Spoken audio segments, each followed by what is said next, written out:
Kung mahilig ka sa mga Laureate at combo meals ay aring kainan na are ang iyong papasalamatan. Yang gayaan na plato na lahat ng paborito ng mga mangangain ay nariyan ay sila ang nagpauso niyan. Bakit nga naman papahirapan pa pumili kung ano ang orderin ay ilagay na laang sa iisang lagayan. Noong 1929 ay itinayo ni Ramon Lee ang Ramon Lee Pansiteria sa Santa Cruz, Maynila.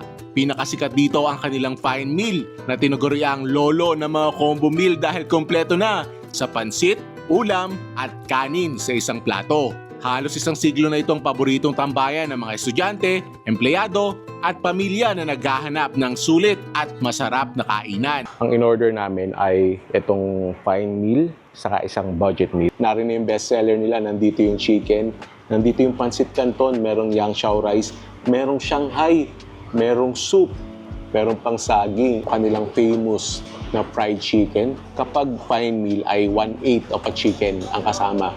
Si Aisha, in-order ko ng budget meal, yun ay 1/4 chicken. Pero yang chow rice lang ang kasama. Ito, kompleto na. Ito na since the 60s. First bite. Thank you, Lord. Napaka-juicy, oily, and really tasty. May konting sweetness. Nandun yung pagka-salty niya. Wow! Tingin ko bagay na bagay yan din sa pansit nila. At kita nyo naman, halos umapaw na sa plato.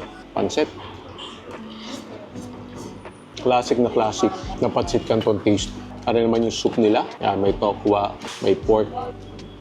Ayos na addition sa fine meal. Laki ng Shanghai, oh. Kala ko yung lumpiang gulay, eh. Hindi siya crispy, pero really meaty. Kita nyo naman, punong-punong oh. Karning-karni. Lagyan natin ng sauce. Itong chicken, lagyan din natin ng sauce.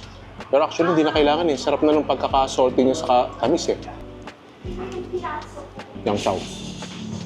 Dito ha, kahit yung fried chicken, pancit, saka yung yang chow lang, sulit na yung 300 eh.